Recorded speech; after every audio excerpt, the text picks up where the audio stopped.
الحمد لله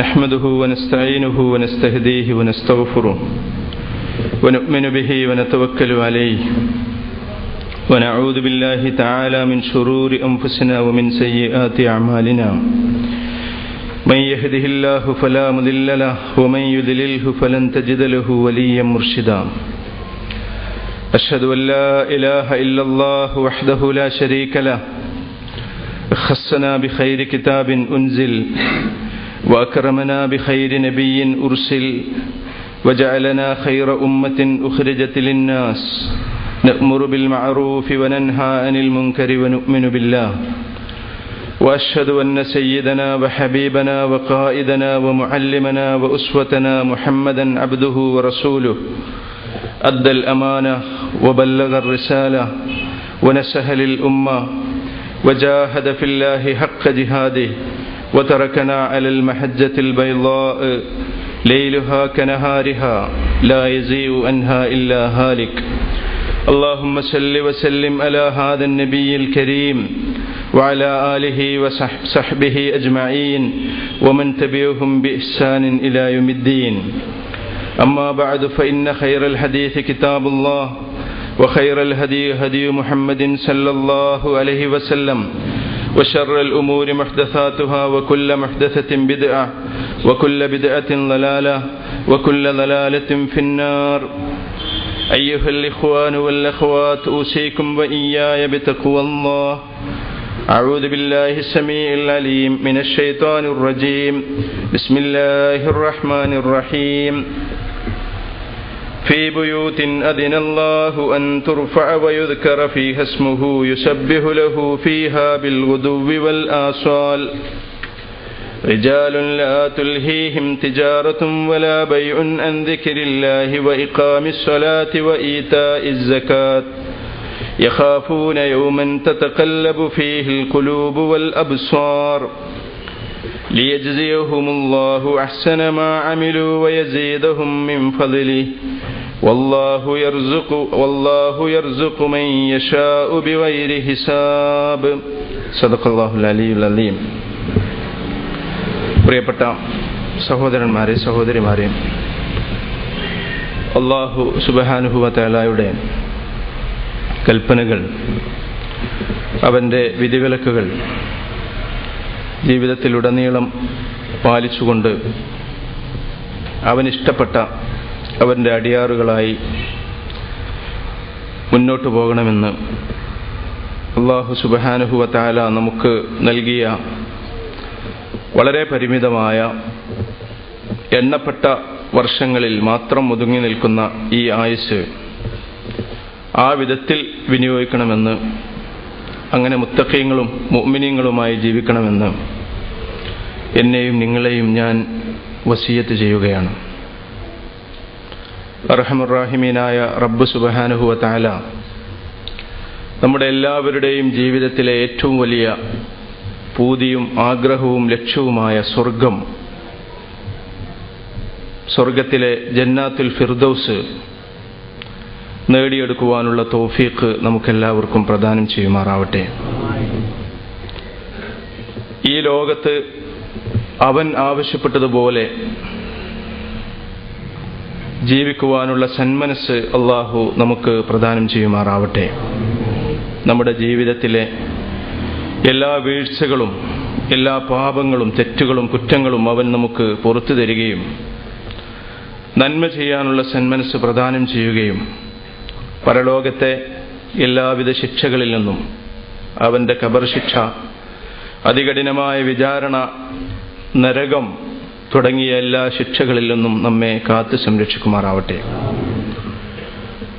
അല്ലാഹുവിൻ്റെ പരിശുദ്ധമായ ഈ പള്ളിയിൽ ആദ്യമായി അല്ലാഹു ഏറ്റവും ശ്രേഷ്ഠമായ ദിനമായി നിശ്ചയിച്ചിരിക്കുന്ന വെള്ളിയാഴ്ച അവൻ്റെ കൽപ്പന പ്രകാരം ജുമാക്ക് വേണ്ടി ഒരുമിച്ച് കൂടുമ്പോൾ നമ്മുടെയൊക്കെ മനസ്സിൽ തീർച്ചയായും വലിയ സന്തോഷത്തിൻ്റെതായ ഒരു വികാരമുണ്ട്. സത്യവിശ്വാസികളായ എല്ലാ ആളുകൾക്കും സ്വാഭാവികമായും ഉണ്ടാകുന്ന ഒരു വികാരമാണത്. റസൂലുള്ളാഹി സല്ലല്ലാഹു അലൈഹി വസല്ലമക്കും സഹാബത്തിനും ഇതുപോലുള്ള സന്ദർഭത്തിൽ ഉണ്ടായ പ്രത്യേകമായ ഒരു വികാരമാണത്. മക്കയിൽ നിന്ന് ആട്ടി പുറത്താക്കപ്പെട്ടപ്പോൾ മദീനയിലേക്ക് പലായനം ചെയ്തപ്പോൾ നിർഭയമായ ഒരു സ്ഥലത്ത് ഇനി ആരെയും പേടിക്കാനില്ല എന്ന് തോന്നിയ ഒരു സന്ദർഭത്തിൽ മദീനയിൽ എത്തിപ്പെട്ടപ്പോൾ ഇപ്പോൾ ഞങ്ങൾ സുരക്ഷിതരാണ്, ഇനി ഞങ്ങൾക്ക് ഞങ്ങളുടെ കാര്യം ഞങ്ങൾ വിചാരിച്ച പോലെ ചെയ്യാം എന്ന് തോന്നിയ സന്ദർഭത്തിൽ ആദ്യമായി പ്രവാചകൻ സല്ലല്ലാഹു അലൈഹി വസല്ലം മദീനയുടെ അതിർത്തി കടന്നതോടുകൂടി സഹാബത്തിനോട് പറഞ്ഞത് നമുക്കൊരു പള്ളി കയറ്റാം എന്നായിരുന്നു. അവരുടെ മുമ്പിൽ കുറേ അജണ്ടകളുണ്ട്. മദീനയിലെത്തിയിട്ട് ചെയ്യണമെന്ന് പ്രവാചകൻ സല്ലല്ലാഹു അലൈഹി വസല്ലം വിചാരിച്ച കുറേ കാര്യങ്ങളുണ്ട്, വലിയ വലിയ കാര്യങ്ങൾ. ആ കാര്യങ്ങളൊക്കെ റസൂലുള്ളാഹ് ആരംഭിക്കേണ്ടത് പള്ളി കൊണ്ടാവണം എന്ന് സഹാബത്തിനോട് പറഞ്ഞു. അങ്ങനെ നബി സല്ലല്ലാഹു അലൈഹി വസല്ലമയും സഹാബത്തും, അവർക്ക് വേറെ പണിക്കാരില്ല, വേറെ കോൺട്രാക്ടർമാരില്ല, അവർ തന്നെയാണ് പള്ളി ഉണ്ടാക്കുന്നത്. നബി സല്ലല്ലാഹു അലൈഹി വസല്ലം ആയുധങ്ങളെടുത്തു, സഹാബത്ത് മണ്ണ് കൊത്താൻ തുടങ്ങി, കോരാൻ തുടങ്ങി, റസൂലും മണ്ണ് ഏറ്റാൻ തുടങ്ങി. അങ്ങനെ അവർ ഒരു ഉത്സവം പോലെ അവരുടെ സന്തോഷം പ്രകടിപ്പിച്ചുകൊണ്ട് ഉണ്ടാക്കിയ ഒരു പള്ളിയാണ് മസ്ജിദ് ഖുബ എന്ന് പറയുന്നത്. ഇസ്ലാമിലെ ആദ്യത്തെ പള്ളി. പരിശുദ്ധ ഖുർആൻ ഉസ്സിസ അല തഖ്വ, തഖ്വയുടെ പില്ലറുകളിൽ കെട്ടിപ്പടുക്കപ്പെട്ട പള്ളി എന്ന് വിശേഷിപ്പിച്ച ഇസ്ലാമിലെ ആദ്യത്തെ പള്ളി. അല്ലാഹുമ്മ ലാ ഐഷ ഇല്ലാ ഐഷൽ ആഖിറ ഫൻസുരിൽ അൻസാറ വൽ മുഹാജിറ എന്ന പാട്ടും പാടിക്കൊണ്ടായിരുന്നു റസൂലും സഹാബത്തും മണ്ണേറ്റിയിരുന്നത് എന്ന് ചരിത്രത്തിൽ നമുക്ക് കാണാൻ പറ്റും. അല്ലാഹുവേ, ലാ ഐഷ ഇല്ലാ ഐഷൽ ആഖിറ, ആഖിറത്തിലെ ഒരു ജീവിതമല്ലാത്ത വേറൊരു ജീവിതവും ഇല്ല പടച്ചവനെ. ഫൻസുരിൽ അൻസാറ വൽ മുഹാജിറ, അതുകൊണ്ട് അൻസാറുകളെയും അതുപോലെ തന്നെ മുഹാജിറുകളെയും നീ സഹായിക്കണമേ എന്ന പ്രാർത്ഥനയുടെ ഒരു ഗാനമായിരുന്നു അത്. അങ്ങനെ പ്രാർത്ഥനയുടെ ഈ പാട്ടും പാടി റസൂലും സഹാബത്തും അവർ തന്നെ മണ്ണ് കിളച്ച്, അവർ തന്നെ മണ്ണേറ്റി, അവർ തന്നെ മണ്ണുകൊണ്ട് പടുത്തുയർത്തിയ ഇസ്ലാമിലെ ആദ്യത്തെ പള്ളി. ആ പള്ളിയെ പറ്റിയാണ് അല്ലാഹു സുബ്ഹാനഹു വ തആല പറഞ്ഞത് തഖ്വയുടെ തൂണുകളിൽ പടുത്തുയർത്തപ്പെട്ട ഒരു പള്ളി എന്ന്. ആ പള്ളി ഇപ്പോഴുമുണ്ട്, മസ്ജിദ് ഖുബ. ആ പള്ളി മറ്റെല്ലാ പള്ളികളെയും പോലെ പുനരുദ്ധരിച്ച് ഇപ്പോൾ ഒരു ഗംഭീരമായ പള്ളിയായി ഇപ്പോഴും അത് മദീന സന്ദർശിക്കുമ്പോൾ നമുക്ക് കാണാൻ പറ്റും. വേറെ ഹറമുകൾ മാറ്റി നിർത്തിയാൽ കാബയും അതുപോലെ തന്നെ മസ്ജിദുൻ നബവിയും, ഈ രണ്ട് പള്ളി, അതുപോലെ തന്നെ ഫലസ്തീനിലെ ബൈത്തുൽ മഖ്ദിസ്, ഈ മൂന്ന് പള്ളിയിലേക്കും ആണ് സന്ദർശനം പുണ്യകരമായിട്ടുള്ളത്. വേറെ ലോകത്ത് ഒരു സന്ദർശന സ്ഥലവും പുണ്യകരമല്ല.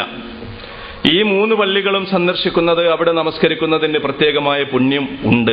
ഈ മൂന്ന് പള്ളികളും, അതായത് മൂന്ന് ഹറമുകളും ഒഴിച്ചു നിർത്തിയാൽ പിന്നെ ഏതെങ്കിലും ഒരു പള്ളിയിൽ നമസ്കരിക്കുന്നതിന് പ്രത്യേകമായ പ്രാധാന്യമുണ്ട് എങ്കിൽ ഈ റസൂലുള്ളയും സഹാബത്തും ആദ്യമായി ഉണ്ടാക്കിയ ഈ പള്ളിയിൽ മാത്രമാണ്.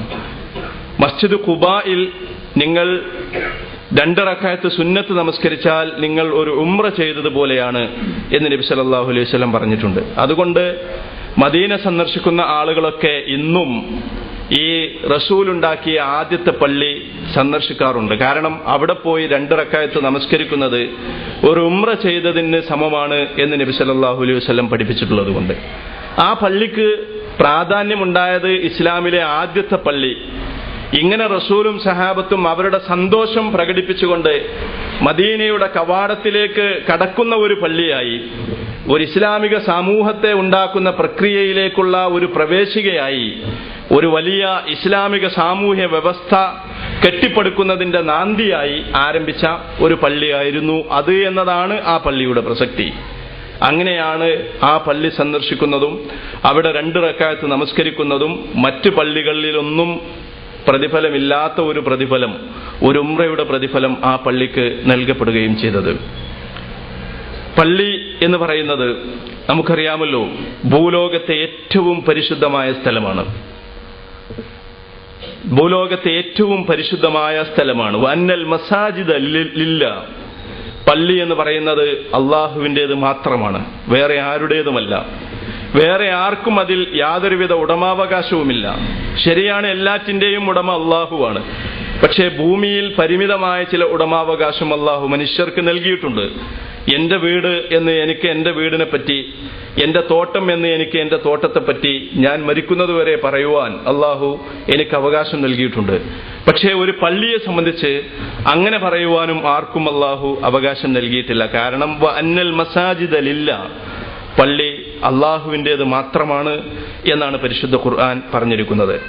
വിശ്വാസികളെ സംബന്ധിച്ചിടത്തോളം അവരുടെ ജീവിതത്തിന്റെ ഏറ്റവും പ്രധാനപ്പെട്ട അംശം പള്ളി മാത്രമാണ്. അല്ലാഹു സുബ്ഹാനഹു വ തആല സൂറത്തുൻ നൂറിൽ നമുക്കെല്ലാവർക്കും സുപരിചിതമായ ഒരു വർണ്ണന നൽകിയിട്ടുണ്ട്. അല്ലാഹു നൂറുസ് സമാവാതി വൽ അർദ്, അല്ലാഹു എന്ന് പറയുന്നത് ആകാശഭൂമികളുടെ വെളിച്ചമാണ് എന്ന് പറഞ്ഞുകൊണ്ട്, ആ വെളിച്ചം അള്ളാഹുവിന്റെ പ്രകാശം എന്ന് പറയുന്നത് ഒരു വിളക്കുമാടം, ആ വിളക്കുമാടത്തിലുള്ള ഒരു വിളക്ക് പോലെയാണ്. ആ വിളക്ക് കുടികൊള്ളുന്നത് ഒരു സ്ഫടികത്തിലാണ്. ആ സ്ഫടികം എന്ന് പറയുന്നത് ആകാശത്തുള്ള ഒരു നക്ഷത്രം പോലെയാണ്. ആ നക്ഷത്രം തിളങ്ങുന്നത് ഒരു പ്രത്യേകമായ എണ്ണ കൊണ്ടാണ്. ആ എണ്ണ എന്ന് പറയുന്നത്, ആ എണ്ണക്കും പ്രത്യേകതകളുണ്ട്. അത് ഒരിക്കലും കിഴക്കിന്റെയോ പടിഞ്ഞാറിന്റെയോ എണ്ണയല്ല. ആ ജൈത്തൂൻ എന്ന് പറയുന്നത് ഒരു പ്രത്യേകമായ ജൈത്തൂനാണ് എന്നൊക്കെ പറഞ്ഞുകൊണ്ട് അല്ലാഹു സുബ്ഹാനഹു വ തആല അല്ലാഹുവിനെ ഈ പ്രപഞ്ചത്തിന്റെ മുഴുവനും പ്രകാശമായി വിശേഷിപ്പിച്ചുകൊണ്ട് അവസാനമായി പറഞ്ഞത് യഹ്ദില്ലാഹു ലിനൂരിഹി മൻ യശാ, അള്ളാഹു അവന്റെ പ്രകാശത്തിലേക്ക് അവൻ ഉദ്ദേശിക്കുന്നവരെ മാർഗദർശനം ചെയ്യുന്നു. ഈ പറയുന്ന പ്രകാശത്തിലേക്ക് അള്ളാഹു സുബ്ഹാനഹു വ തആല ചില ആളുകളെ കൊണ്ടുവരുന്നു. ആകാശഭൂമികളുടെ പ്രപഞ്ചത്തിന്റെ പ്രകാശം, ഈ പ്രകാശത്തിലേക്ക് അള്ളാഹു സുബ്ഹാനഹു വ തആല, അള്ളാഹുവിന്റെ ഈ പ്രകാശത്തിലേക്ക് അള്ളാഹു ചില ആളുകളെ കൊണ്ടുവരുന്നു. ആ ആളുകളെ പറ്റി അള്ളാഹു പറയുന്നത്, അള്ളാഹുവിന്റെ ഈ പ്രകാശം ലഭിക്കുന്ന, അള്ളാഹുവിന്റെ പ്രകാശത്തിലേക്ക് അള്ളാഹു സുബ്ഹാനഹു വ തആല ആദരപൂർവം ആനയിച്ചു കൊണ്ടുവരുന്ന ഈ ആളുകൾ അവരെവിടെയാണ് ഉണ്ടാവുക? ഫീ ബുയൂത്തിൻ അദിനല്ലാഹു അൻ തുർഫഅ വ യുദ്കറ ഫീഹ ഇസ്മുഹു, അവർ ഉണ്ടാവുക വീടുകളിലാണ്. ആ വീടുകൾ എന്ന് പറയുന്നത് അള്ളാഹുവിന്റെ വീടുകളാണ്, പള്ളികളാണ്. അള്ളാഹുവിന്റെ പ്രകാശത്തിലേക്ക് അള്ളാഹു സുബ്ഹാനഹു വ തആല ആനയിച്ചു കൊണ്ടുവരുന്ന ഈ ആളുകൾ ഉണ്ടാവുക അള്ളാഹുവിന്റെ പള്ളിയിലാണ്. അവരുടെ സ്ഥാനം അള്ളാഹുവിന്റെ പള്ളിയാണ്. അവരെപ്പോഴും അള്ളാഹുവിന്റെ പള്ളിയുമായി ബന്ധപ്പെട്ട് നിൽക്കുന്നവരാണ്. പരലോകത്ത് പ്രത്യേകമായി അള്ളാഹു സുബ്ഹാനഹു വ തആല തണൽ നൽകും എന്ന് പറയപ്പെട്ട ചില വിഭാഗങ്ങളുണ്ട്. ആ വിഭാഗത്തിൽ ഒരു വിഭാഗം പള്ളിയുമായി മനസ്സിനെ ബന്ധിപ്പിച്ചിരിക്കുന്ന ഒരു ചെറുപ്പക്കാരനാണ്. എപ്പോഴും ആ പള്ളിയാണ് അവന്റെ ജീവിതത്തിന്റെ അച്ചുതണ്ട്. അവൻ പുറത്തു പോയാലും പിന്നെയും അങ്ങോട്ട് തന്നെയാണ് വരുന്നത്. ആ പള്ളിയാണ് എപ്പോഴും അവനെ പിടിച്ചു വലിച്ചുകൊണ്ടിരിക്കുന്നത്. അവൻ എവിടേക്ക് പോയാലും ആ പള്ളി അവനെ പിടിച്ചു വലിച്ചുകൊണ്ടിരിക്കുന്നു. അവന്റെ മനസ്സിനെ ആ പള്ളിയുമായി കൊളുത്തിയിട്ടിരിക്കുന്നു അവൻ. അങ്ങനെ പള്ളിയുമായി കൊളുത്തിയിട്ടിട്ടുള്ള ഹൃദയമുള്ള ഒരു ചെറുപ്പക്കാരൻ പരലോകത്ത് തണൽ ലഭിക്കുന്ന 7 വിഭാഗങ്ങളിൽ ഒരു വിഭാഗമാണ് എന്ന് പ്രവാചകൻ സല്ലല്ലാഹു അലൈഹി വസല്ലം പറഞ്ഞിട്ടുണ്ട്. അള്ളാഹുവിന്റെ പ്രത്യേകമായ പ്രകാശത്തിലേക്ക് അള്ളാഹു കൈപിടിച്ചു കൊണ്ടുവരുന്ന ആളുകൾ അവർ പള്ളികളിലായിരിക്കും എന്നാണ് പരിശുദ്ധ ഖുർആനിൽ സൂറത്തു നൂറിൽ അള്ളാഹു പറയുന്നത്. ഈ പള്ളികളെ പറ്റി അള്ളാഹു പറയുന്നത് അതിനല്ലാഹു അൻ തുർഫഅ, ഈ പള്ളികൾ ഉയർത്തപ്പെടുവാൻ അള്ളാഹു സുബ്ഹാനഹു വ തആല അനുവദിച്ചിരിക്കുന്നു. അള്ളാഹുവിന്റെ അനുവാദം എന്ന് പറയുന്നത് കൽപ്പനയാണ്.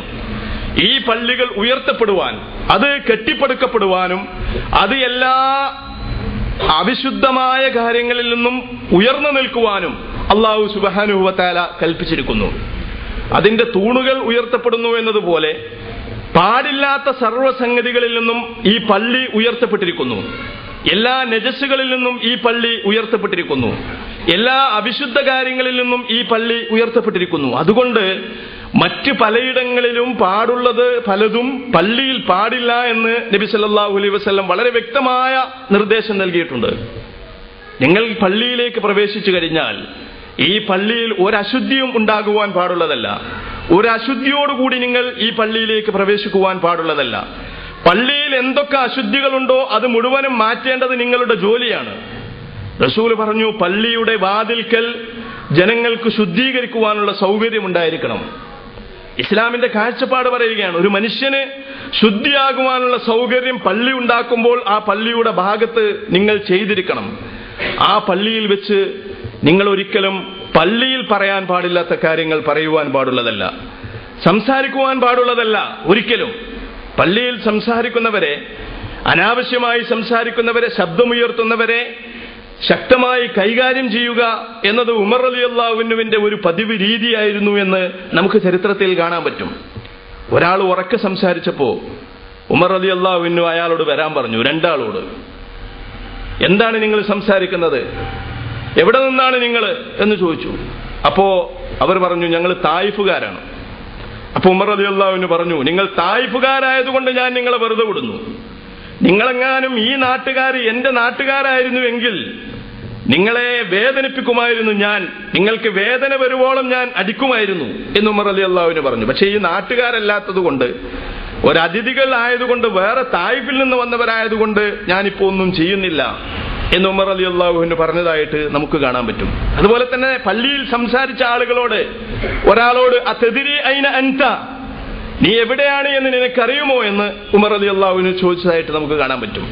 അപ്പൊ ഈ പള്ളിയുടെ പവിത്രതയാണ് അത് കുറിക്കുന്നത്. പള്ളിയിൽ ശബ്ദമുയർത്തി സംസാരിക്കാൻ പോലും പാടില്ല എന്ന് റസൂലുള്ളാഹി സ്വല്ലല്ലാഹു അലൈഹി വസല്ലം കൽപ്പിച്ചതുകൊണ്ട് അങ്ങനെയാണ് മുസ്ലിം ഉമ്മത്ത് പള്ളിയെ കൊണ്ടു നടന്നിരുന്നത് എന്നാണ് നമ്മൾ പറയുന്നത്.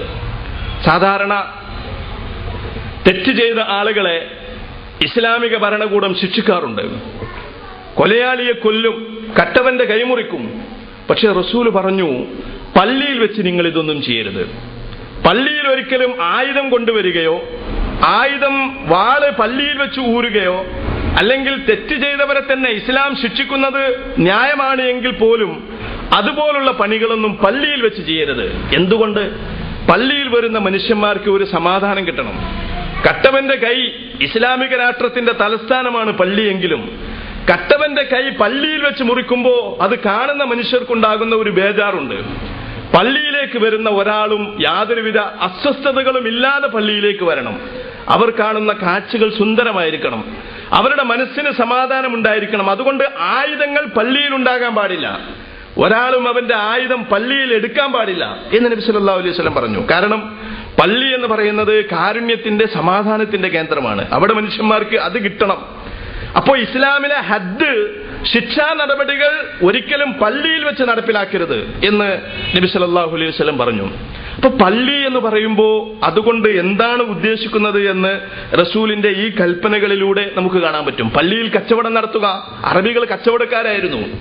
എല്ലായ്പ്പോഴും അവർ കച്ചവടം ചെയ്തുകൊണ്ടേയിരിക്കും, അവരുടെ ഒരു സ്വഭാവമാണത്. എല്ലാ സന്ദർഭങ്ങളിലും അവർ കച്ചവടം ചെയ്തുകൊണ്ടിരിക്കും. കച്ചവടം അവരുടെ ജീവിതത്തിന്റെ ഭാഗമാണ്, ഇന്നും അങ്ങനെ തന്നെയാണ്. അപ്പോ റസൂല് പറഞ്ഞു, പള്ളി ഒരിക്കലും നിങ്ങൾ സൂക്കാക്കരുത്, അത് കച്ചവട സ്ഥലമല്ല. ആരെങ്കിലും പള്ളിയിൽ വെച്ച് കച്ചവടം നടത്തുന്നത് കണ്ടാൽ നിങ്ങൾ അയാൾക്കെതിരെ ലാ അർബഹല്ലാഹു തിജാറതക, നിന്റെ കച്ചവടം അല്ലാഹു സുബ്ഹാനഹു വ തആല ലാഭകരമാക്കാതിരിക്കട്ടെ എന്ന് അയാൾക്കെതിരെ നിങ്ങൾ പ്രാർത്ഥിക്കണം എന്ന് നബി സല്ലല്ലാഹു അലൈഹി വസല്ലം പറഞ്ഞിട്ടുണ്ട്. പള്ളിയിൽ വെച്ച് കച്ചവടത്തിന് ആരെങ്കിലും മുതിർന്നാൽ ലാ അർബഹല്ലാഹു തിജാറതക, നിന്റെ കച്ചവടം ഒരിക്കലും ലാഭകരമാവാതിരിക്കട്ടെ എന്ന് പള്ളിയിൽ വെച്ച് നിങ്ങൾ പ്രാർത്ഥിക്കണം എന്ന് നബി സല്ലല്ലാഹു അലൈഹി വസല്ലം പറഞ്ഞു. വെള്ളിയാഴ്ച ദിവസം പള്ളിയിൽ നിങ്ങൾ സുഗന്ധം വീശണം എന്ന് റസൂൽ സല്ലല്ലാഹു അലൈഹി വസല്ലം പറഞ്ഞു. പള്ളിയിലേക്ക് വരുന്ന ആളുകൾക്ക് ഒരു ആസ്വാദ്യകരമായ അനുഭവമായി, സന്തോഷകരമായ ഒരു അനുഭൂതികരമായ ഒരു അനുഭവമായി ഈ പള്ളിയിലേക്ക് വരുന്നത് അനുഭവപ്പെടാൻ വേണ്ടിയിട്ട് നിങ്ങൾ പള്ളിയിൽ വെള്ളിയാഴ്ച സുഗന്ധം പുരട്ടണം, ഭൂഷണം എന്ന് പ്രവാചകൻ സല്ലല്ലാഹു അലൈഹി വസല്ലം പറഞ്ഞു. അപ്പൊ ഇങ്ങനെ ഇത്രയും വലിയ പ്രാധാന്യം അല്ലാഹു പള്ളിക്ക് കൊടുത്തിട്ടുണ്ട്, അതിന്റെ പരിചരണത്തിന് കൊടുത്തിട്ടുണ്ട്. അങ്ങനെയുള്ള ഒരു പള്ളിയിലാണ് സഹോദരന്മാരെ നമ്മൾ ഒരുമിച്ച് കൂട്ടിയിരിക്കുന്നത്. അങ്ങനെയുള്ള ഒരു പള്ളിയാണ് നമ്മൾ ഉണ്ടാക്കിയിരിക്കുന്നത്. ഞാൻ പറഞ്ഞല്ലോ, വിശ്വാസിയുടെ ജീവിതത്തിന്റെ ഏറ്റവും പ്രധാനപ്പെട്ട അംശമാണ്, ഭാഗമാണ് പള്ളി എന്ന് പറയുന്നത്. നബി സല്ലല്ലാഹു അലൈഹി വസല്ലം പറഞ്ഞിരിക്കുന്നത്, ഒരാൾ വളു എടുക്കുകയും ആ വളു പോലെ നന്നായി എടുക്കുകയും എന്നിട്ട് പള്ളിയിലേക്ക് നടന്നു വന്ന് പള്ളിയിൽ ഇരുന്ന് അയാൾ നമസ്കരിക്കുകയും ചെയ്താൽ അയാൾക്കുണ്ടാകുന്ന പ്രതിഫലങ്ങൾ റസൂൽ പറയുകയാണ്.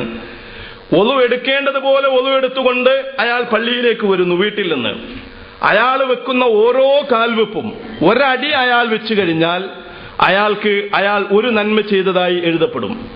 ആ ഒരു അടി കൊണ്ട് തന്നെ അയാളുടെ ഒരു തെറ്റ് മായ്ക്കപ്പെടും. രണ്ടാമത്തെ അടി വെച്ചു കഴിഞ്ഞാൽ അയാൾ രണ്ടാമത്തെ നന്മ ചെയ്തതായി എഴുതപ്പെടും. അയാളുടെ രണ്ടാമത്തെ തെറ്റ് ആ രണ്ടാമത്തെ അടി കൊണ്ട് മായ്ക്കപ്പെടും.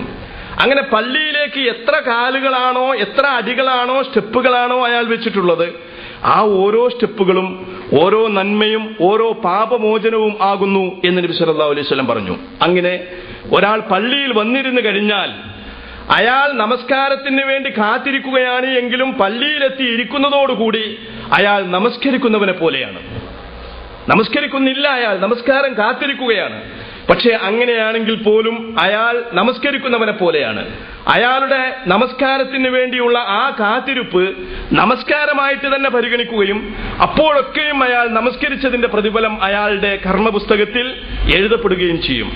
പിന്നെ അയാൾ ആ പള്ളിയിൽ നമസ്കാരം ആരംഭിച്ചാൽ റസൂൽ പറയുകയാണ്, അയാൾക്ക് വേണ്ടിയിട്ട് അള്ളാഹുവിന്റെ മലക്കുകൾ പ്രാർത്ഥന ആരംഭിക്കും. അല്ലാഹുമ്മ സല്ലി അലൈഹി അല്ലാഹുമ്മ റഹംഹു, പടച്ചവനെ ഇദ്ദേഹത്തെ നീ അനുഗ്രഹിക്കണമേ എന്ന് മലക്കുകൾ പ്രാർത്ഥിക്കുകയും അല്ലാഹുമ്മ റഹംഹു, പടച്ചവനെ ഇദ്ദേഹത്തിന് നീ കരുണ ചൊരിയണമേ എന്ന് ആ നമസ്കാരം കഴിയുന്നത് വരെ മലക്കുകൾ പ്രാർത്ഥിച്ചുകൊണ്ടിരിക്കുകയും ചെയ്യും എന്ന് നബി സല്ലല്ലാഹു അലൈഹി വസല്ലം പറഞ്ഞു. പള്ളിയിലേക്ക് ഒരാൾ വരുമ്പോ അയാളുടെ മനസ്സിലുണ്ടാവേണ്ടതാണ് ഈ വലിയ പ്രതിഫലങ്ങൾ റസൂൽ വാഗ്ദാനം ചെയ്തിരിക്കുന്ന. ആ വുളു എടുക്കേണ്ടതുപോലെ എടുത്ത് അയാൾ വരികയാണ് എങ്കിൽ അയാളുടെ ഓരോ സ്റ്റെപ്പുകളും ഓരോ നന്മകളും ഓരോ പാപങ്ങൾ പൊറുക്കപ്പെടാനുള്ള കാരണങ്ങളുമാണ്. 10 അടി വെച്ച് ഈ പള്ളിയിലേക്ക് നിങ്ങൾ 20 അടി വെച്ചാണ് വന്നതെങ്കിൽ അതിന്റെ അർത്ഥം നിങ്ങളുടെ ജീവിതത്തിലെ 20 തെറ്റുകൾ പൊറുക്കപ്പെട്ടു എന്നാണ്. 5 നേരം നിങ്ങൾ അങ്ങനെ 20 അടി വെച്ചാൽ അതിന്റെ അർത്ഥം നിങ്ങളുടെ ജീവിതത്തിലെ 100 തെറ്റുകൾ പൊറുക്കപ്പെടുകയും 100 നന്മകൾ നിങ്ങൾ ചെയ്യുകയും ചെയ്തു എന്നുള്ളതാണ്. ഇത്രയും വലിയ പ്രതിഫലം കിട്ടുന്ന കർമ്മങ്ങൾ നിങ്ങൾ ആലോചിച്ച് നോക്കുക, വേറെയുണ്ടോ?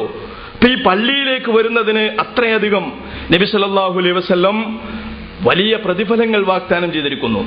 പള്ളിയുടെ അടുത്തുള്ള മനുഷ്യന്മാർക്ക് ഒരിക്കലും റസൂൽ പറഞ്ഞത് ലാ സലാത്ത ലി ജാരിൽ മസ്ജിദി ഇല്ലാ ഫിൽ മസ്ജിദി, ലാ സലാത്ത ലി ജാരിൽ മസ്ജിദി ഇല്ലാ ഫിൽ മസ്ജിദി, പള്ളിയുടെ അയൽപക്കക്കാരന് പള്ളിയിലല്ലാതെ നമസ്കാരമില്ല. പള്ളിയുടെ അയൽവാസിക്ക് പള്ളിയിലല്ലാതെ നമസ്കാരമില്ല. പള്ളിയുടെ അയൽവക്കത്ത് താമസിക്കുന്ന ഒരാൾ പള്ളിയിൽ നമസ്കരിച്ചേ പറ്റൂ. അയാൾ പള്ളിയിൽ നമസ്കരിക്കാതെ അയാളുടെ വീട്ടിൽ വെച്ച് നമസ്കരിക്കുന്നത് ലാ സലാത്ത ലഹു, അയാളുടെ നമസ്കാരമല്ല എന്ന് നബി സല്ലല്ലാഹു അലൈഹി വസല്ലം പറഞ്ഞിരിക്കുന്നു. പള്ളിയുടെ അയൽപക്കത്തുള്ളവൻ പള്ളിയിൽ വെച്ച് തന്നെ നമസ്കരിക്കണം എന്നാണ് റസൂൽ പറഞ്ഞിരിക്കുന്നത്. പ്രയാസങ്ങൾ ഉണ്ടെങ്കിലും പള്ളിയിൽ വരണം എന്ന് സൂചിപ്പിച്ചുകൊണ്ട് നബി സല്ലല്ലാഹു അലൈഹി വസല്ലം പറഞ്ഞത് ബശ്ശിറിൽ മശാഇന ഇലൽ മസാജിദി ഫിൽ ളുൽമി ബിൻ നൂരി താമ്മി യൗമൽ ഖിയാമ, ഇരുട്ടിൽ പള്ളിയിലേക്ക് നടന്നു വരുന്ന ആളുകൾക്ക് സന്തോഷ വാർത്ത നൽകുക. ബിൻ നൂരി താമ്മി യൗമൽ ഖിയാമ, അന്ത്യനാളിൽ അവർക്ക് പൂർണ്ണമായ വെളിച്ചമുണ്ടായിരിക്കും. പല ആളുകളും രാത്രി തപ്പിത്തടഞ്ഞ് പള്ളിയിലേക്ക് വരുന്നു. ഇന്ന് അങ്ങനെയുള്ള അവസ്ഥ ആളുകൾക്കില്ല. അവർ വെളിച്ചത്തിലാണ് വരുന്നത്, അല്ലെങ്കിൽ വെളിച്ചത്തിൽ വരാനുള്ള സൗകര്യമുണ്ട്. റസൂല് പറയുന്നത് പള്ളിയിലേക്ക് തപ്പിത്തടഞ്ഞ് ഇരുട്ടിൽ വരുന്ന ഒരാൾ, അയാൾ ഇരുട്ടിലാണ് വരുന്നത്, അങ്ങനെ പ്രയാസപ്പെട്ടുകൊണ്ടാണ് വരുന്നത് എന്നതുകൊണ്ട് പരലോകത്ത് കൂരാക്കൂരിരുട്ടിൽ അങ്ങനെയുള്ള ഒരു അന്ധകാരം ഈ ലോകത്ത് നമ്മളാരും ദർശിച്ചിട്ടില്ല. അത്ര വലിയ അന്ധകാരത്തിലേക്ക് പ്രവേശിക്കുമ്പോൾ അല്ലാഹു സുബ്ഹാനഹു വ തആല അവന്റെ പ്രത്യേകമായ വെളിച്ചം പള്ളിയിലേക്ക് ഇരുട്ടിൽ നടന്നുപോയ ആളുകൾക്ക് പ്രത്യേകമായ വെളിച്ചം നൽകി അല്ലാഹു അവരെ സഹായിക്കും എന്നാണ് നബി സല്ലല്ലാഹു അലൈഹി വസല്ലം പറഞ്ഞിരിക്കുന്നത്. റസൂൽ പറഞ്ഞു, പള്ളിയുടെ അടുത്തേക്കെത്തി പള്ളിയുടെ കവാടം കടക്കുമ്പോൾ നിങ്ങൾ അല്ലാഹുമ്മ ഫ്തഹ് ലി അബ്വാബ റഹ്മതിക, അല്ലാഹുമ്മ ഫ്തഹ് ലി അബ്വാബ റഹ്മതിക, പടച്ചവനെ നിന്റെ കാരുണ്യത്തിന്റെ കവാടങ്ങൾ എനിക്ക് നീ തുറന്നു തരണമേ എന്ന് പ്രാർത്ഥിക്കുക. എല്ലാം കഴിഞ്ഞ് പള്ളിയിൽ നിന്ന് നിങ്ങൾ പുറത്തിറങ്ങുമ്പോൾ അല്ലാഹുമ്മ ഇന്നി അസ്അലുക മിൻ ഫദ്ലിക, അല്ലാഹുവേ നിന്റെ ഫദ്ല് ഔദാര്യം ഞാൻ ചോദിക്കുന്നു എന്ന് നിങ്ങൾ ചോദിക്കുക, പ്രാർത്ഥിക്കുക എന്ന് നബി സല്ലല്ലാഹു അലൈഹി വസല്ലം പറഞ്ഞിട്ടുണ്ട്. അങ്ങനെ പള്ളിയുടെ ഈ മര്യാദകൾ പാലിച്ചുകൊണ്ട് പള്ളിയിൽ കഴിയുന്ന ആളുകൾ, അവർക്ക് ആകാശഭൂമികളുടെ പ്രകാശമായ പടച്ചതമ്പുരാൻ അവന്റെ പ്രകാശത്തിലേക്ക് അവരെ ആനയിക്കും, കൈപിടിച്ചാനയിക്കും.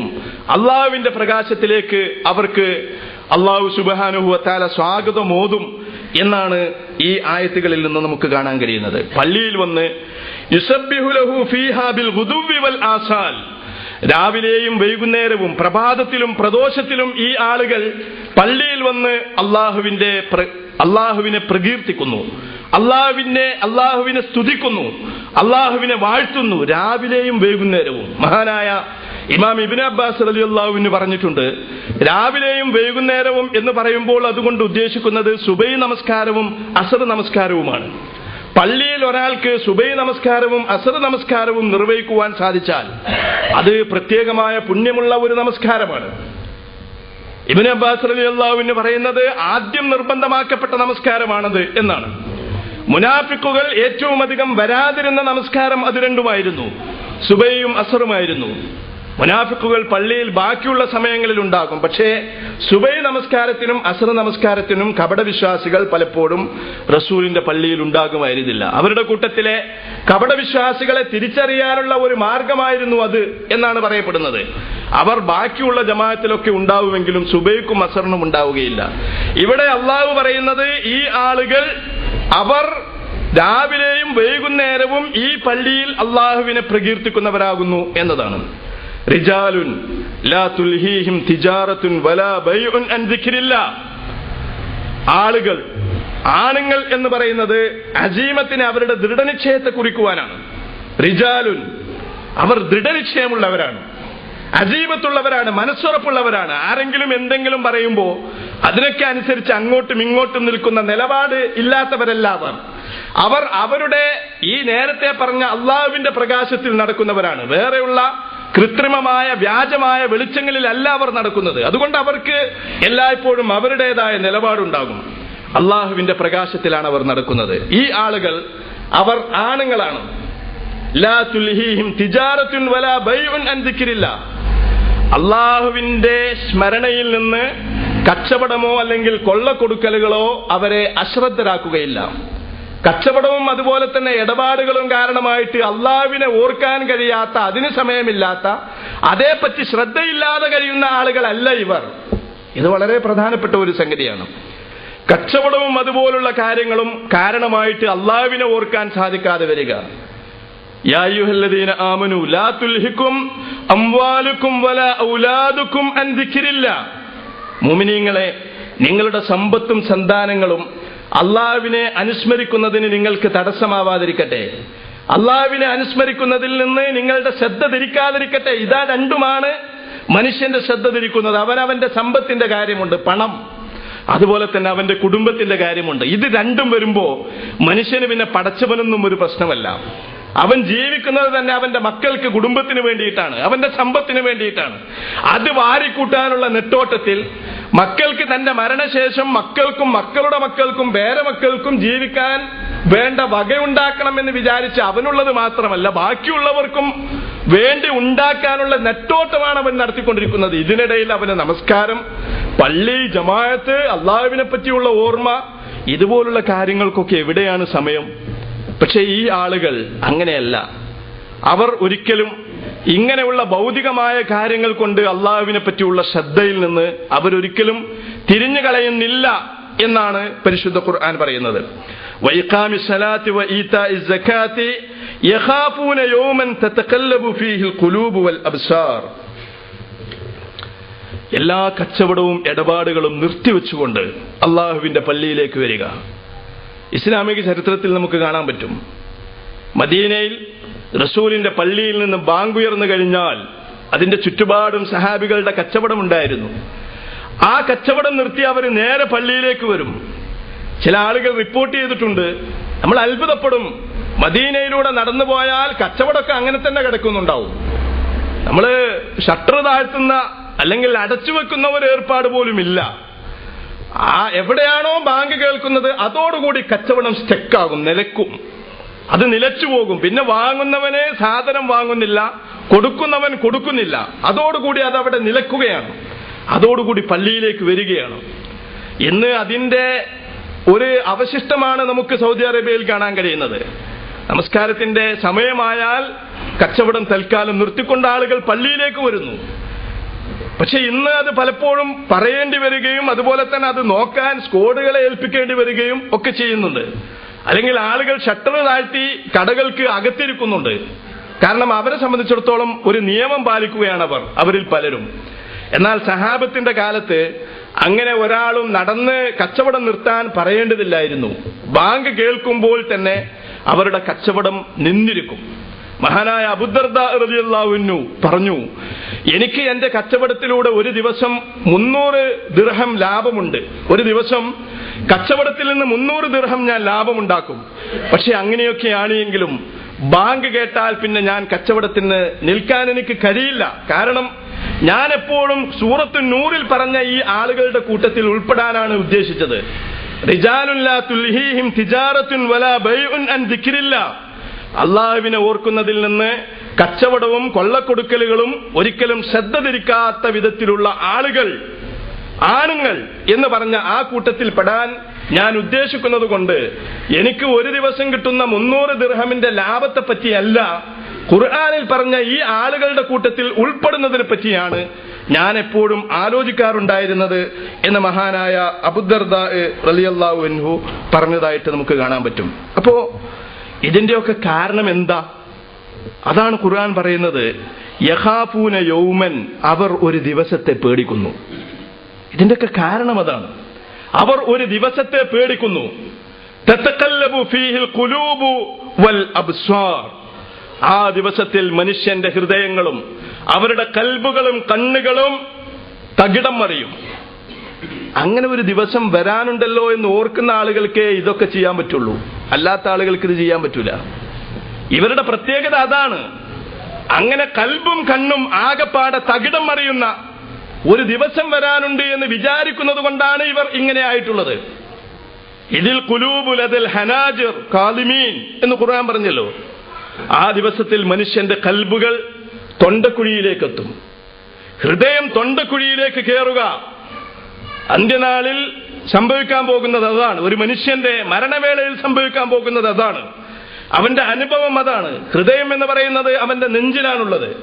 പക്ഷേ ഈ ഹൃദയം അതിന്റെ സ്ഥാനം തെറ്റുന്നതായിട്ടും അത് ഇങ്ങോട്ട് പുറത്തേക്ക് അവന്റെ കഴുത്തിലേക്ക് തൊണ്ടയിലേക്ക് വരുന്നതായിട്ടും അവൻ അനുഭവപ്പെടും. അതുപോലെ തന്നെ കണ്ണുകളെ പറ്റി ഖുർആൻ പറഞ്ഞിട്ടുണ്ട്, ഇന്നമാ യുഅഖിറുഹും ലിയൗമിൻ തശ്ഖസു ഫീഹിൽ അബ്സാർ. അള്ളാഹു അവരെയൊക്കെ ഇങ്ങനെ വിട്ടേച്ചിരിക്കുകയാണ്. അവർ പോട്ടെ, ഈ കയറിന്റെ ഇങ്ങേയറ്റം അള്ളാന്റെ കയ്യിലാണുള്ളത്. ഒരു മനുഷ്യനങ്ങനെ വിടുകയാണ്. നമ്മളൊരു മൂരിയെ കയറൂരി വിടുമ്പോ മൂരി വിചാരിക്കും മൂരി അങ്ങനെ പോവുകയാണ്, ഒരു ഒറ്റ പോക്കത് പോകും. പക്ഷേ ഇതിന്റെ തല ഇങ്ങേ കയ്യിൽ, നമ്മുടെ കയ്യിൽ ഉണ്ട്, അല്ലെങ്കിൽ ഇതിനെ ഇവിടെ കെട്ടിയിട്ടിരിക്കുന്നു എന്ന് മൂരി പലപ്പോഴും ഓർക്കുകയില്ല. അത് സ്വതന്ത്രനാണ് എന്ന് വിചാരിച്ച് ഒരു ഓട്ടമോടും. പക്ഷേ ഈ തല, കയറിന്റെ തലയിൽ എത്തുന്നത് വരെ അത് ഓടുകയുള്ളൂ. അവിടെ എത്തുമ്പോ പെട്ടെന്ന് അതിന്റെ കഴുത്ത് വലിയും, അല്ലെങ്കിൽ ആരുടെ കയ്യിലാണോ കയറുള്ളത് അയാളത് പിടിച്ചു വലിക്കും. അതോടുകൂടി ആ ഓട്ടം നിൽക്കും. എന്നതുപോലെ എല്ലാ മനുഷ്യരുടെയും കയറിന്റെ തലയുള്ളത് പടച്ച തമ്പുരാന്റെ കയ്യിലാണ്.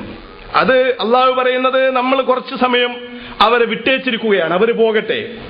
അവർ പോകട്ടെ എന്ന് വിചാരിച്ച് അവരെ വിട്ടേച്ചിരിക്കുകയാണ്. പക്ഷേ അത് ഏതുവരെയാണ്?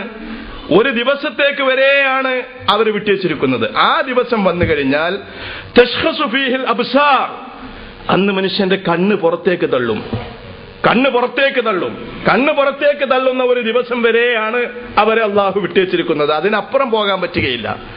അപ്പൊ ഇങ്ങനെയുള്ള ഒരു അവസ്ഥ മനുഷ്യന് വരാനുണ്ട് എന്ന് വിചാരിക്കുന്ന ആളുകളാണ് നമ്മൾ നേരത്തെ പറഞ്ഞ ഈ മര്യാദകളൊക്കെ പാലിക്കുന്ന ആളുകൾ. അല്ലാത്തവർക്ക് അത് പാലിക്കാൻ കഴിയില്ല. അല്ലാത്തവർക്ക് കച്ചവടവും സ്വന്തം കാര്യവും ഒഴിവാക്കിയിട്ട് അള്ളാഹ്ക്ക് ഇബാദത്ത് ചെയ്യാനുള്ള സന്മനസ്സുണ്ടാവുകയില്ല. അതേവസരം ഇങ്ങനെ ഒരു അവസ്ഥ എനിക്ക് വരാനുണ്ട് എന്ന് വിചാരിക്കുന്ന ആളുകൾ എന്തും വേണ്ട എന്ന് വെച്ച് ഇതിനു വേണ്ടിയിട്ട് അവർ മെനക്കെടും. നബി സല്ലല്ലാഹു അലൈഹി വസല്ലം കച്ചവടത്തിന്റെ കാര്യം പറഞ്ഞപ്പോ ഒരിക്കൽ പറയുകയുണ്ടായി, പരലോകത്തെ അല്ലാഹു സുബ്ഹാനഹു വ തആല എല്ലാ ആളുകളെയും വിളിച്ചുകൂട്ടുമ്പോൾ മഹ്ശറയിൽ വെച്ച് ചോദിക്കും, കച്ചവടവും ഇടപാടുകളും അള്ളാഹുവിനെ കുറിച്ച് ഓർക്കുന്നതിൽ നിന്നും നമസ്കാരം നിർവഹിക്കുന്നതിൽ നിന്നും സക്കാത്ത് കൊടുക്കുന്നതിൽ നിന്നും തടഞ്ഞിട്ടില്ലാത്ത, അശ്രദ്ധരാക്കിയിട്ടില്ലാത്ത ആളുകൾ എഴുന്നേറ്റ് നിൽക്കുക എന്ന് പരലോകത്ത് അള്ളാഹു പറയുമ്പോൾ റസൂല് പറയുകയാണ്, എഴുന്നേറ്റ് നിൽക്കുന്ന ആളുകൾ വളരെ കുറച്ചേ ഉണ്ടാവുകയുള്ളൂ. എഴുന്നേറ്റ് നിൽക്കുന്ന ആളുകൾ വളരെ കുറച്ചേ ഉണ്ടാവുകയുള്ളൂ. വഹും ഖലീലുൻ, അവർ വളരെ കുറച്ചായിരിക്കും. അതായത് അള്ളാഹുവിനെ ഓർക്കുന്നതിൽ നിന്ന്, നമസ്കരിക്കുന്നതിൽ നിന്ന്, സക്കാത്ത് കൊടുക്കുന്നതിൽ നിന്ന്, കച്ചവടവും കൊള്ളക്കൊടുക്കലുകളും തടഞ്ഞിട്ടില്ലാത്ത, അശ്രദ്ധരാക്കിയിട്ടില്ലാത്ത ആളുകൾ ആരാണ്? അവരെഴുന്നേറ്റ് നിൽക്കൂ എന്ന് പറയുമ്പോൾ എഴുന്നേറ്റ് നിൽക്കുന്ന ആളുകൾ വളരെ കുറവായിരിക്കും എന്നാണ് നബി സല്ലല്ലാഹു അലൈഹി വസല്ലം പറഞ്ഞിരിക്കുന്നത്. അപ്പോൾ മുഅ്മിനീങ്ങളെ സംബന്ധിച്ചിടത്തോളം, സഹോദരന്മാരെ, നമ്മളെ സംബന്ധിച്ചിടത്തോളം ഇത് വളരെ പ്രധാനമാണ്. നമുക്ക് ഈ ഒരു ദർജയിലേക്ക് ഉയരാൻ കഴിയണമെങ്കിൽ ഖുർആൻ ചോദിച്ച ചോദ്യം നമ്മളോട് ചോദിക്കണം. ഖുൽ ഇൻ കാന ആബാഉക്കും വഅബ്നാഉക്കും വഇഖ്വാനുക്കും വഅസ്വാജുക്കും വഅശീറതുക്കും വഅംവാലുൻ ഇഖ്തറഫ്തുമൂഹാ വതിജാറത്തുൻ തഖ്ശൗന കസാദഹാ ومساكن ترضونها أحب إليكم من الله ورسوله وجهاد في سبيله فتربصوا حتى يأتي الله بأمره. പ്രവാചകനോട് പറയുകയാണ്, ചോദിക്കുക, നിങ്ങൾക്ക് നിങ്ങളുടെ ഉപ്പമാരാണ് വലുതെങ്കിൽ, നിങ്ങളുടെ മാതാപിതാക്കളാണ് വലുതെങ്കിൽ, നിങ്ങളുടെ മക്കളാണ് വലുതെങ്കിൽ, നിങ്ങളുടെ ഭാര്യമാരാണ് വലുതെങ്കിൽ, നഷ്ടം ഭയപ്പെടുന്ന നിങ്ങളുടെ കച്ചവടമാണ് വലുതെങ്കിൽ, നിങ്ങളുടെ സുന്ദരമായ പാർപ്പിടമാണ് വലുതെങ്കിൽ, അള്ളാഹുവിനേക്കാളും റസൂലിനേക്കാളും വലുതെങ്കിൽ, അള്ളാഹുവിന്റെയും റസൂലിന്റെയും മാർഗത്തിലുള്ള ജിഹാദിനേക്കാൾ, ത്യാഗപരിശ്രമങ്ങളെക്കാൾ ഈ പറഞ്ഞ കാര്യങ്ങളൊക്കെയാണ് നിങ്ങൾക്ക് വലുതെങ്കിൽ ഫതറബ്ബസു, കാത്തിരിക്കുക, കാത്തിരുന്നുകൊള്ളുക, ഹത്താ യഅതി അല്ലാഹു ബിഅംരി, അള്ളാഹുവിന്റെ കൽപ്പന വരുന്നത് വരെ നിങ്ങൾ കാത്തിരിക്കുക. അള്ളാഹുവിന്റെ കൽപ്പന വരാനിരിക്കുന്നു, അതുവരെ നിങ്ങൾക്ക് പോകാൻ കഴിയുകയുള്ളൂ മുന്നോട്ട്.